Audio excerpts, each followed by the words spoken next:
Utah Governor Spencer Cox sharing his budget recommendations for the fiscal year of 2025. In total, he's asking the legislature to approve $29.5 billion, $1 billion more than the previous budget. Now, his main focus today, increased housing. ABC4's Northern Utah correspondent Cade Garner has the story. Cade. The 2025 fiscal budget is called Utah Home.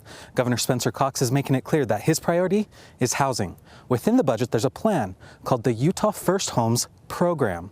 The program has a goal to build 35,000 new starter homes across the state in 5 years. And at the core of that American dream is the dream of home ownership. Governor Spencer Cox says an estimated 75 to 80% of Utah households cannot afford the median priced home. I believe this is an existential threat, not just to the American dream, but to our way of life. He says Utah hasn't been building starter homes for the last 15 years. When we think about a generation or two generations of Utahns that aren't able to build wealth through home equity and home ownership, we're going to have a significant problem 30 or 40 years down the road. The state's newly appointed Housing Innovation Advisor, Steve Waldrop, hopes all Utahns will realize the need for more housing. If we export all of our children and import replacements, we will be exporting our culture and our values elsewhere and importing other cultures and values that may not mesh with our traditional culture and values here in Utah. To build 35,000 starter homes in 5 years,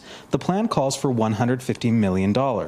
Half of the money will go to the State Infrastructure Bank to build public infrastructure like water and sewer lines for additional housing on nearly 200,000 developable lots across the state. Cities are also encouraged to allow higher density zoning of single-family homes to decrease building costs. If a builder can build 8 homes on an acre instead of 3 homes on an acre, that can lower the price of construction, right? Because they can again build them all at the same time, and that makes a huge difference in helping us to lower the price of housing. $50 million will go to the First-Time Home Buyers Assistance Program, which loans buyers up to $20,000 to buy a new home that costs under $450,000. So if you're a builder, you're incentivized to sell your home for less than $450,000 because now you have a bunch of buyers who can come in with a $20,000 down payment that they wouldn't otherwise have. So that's one of the ways that we can use to help keep the price down. In the budget, there's an additional $45 million that would go to other affordable housing programs.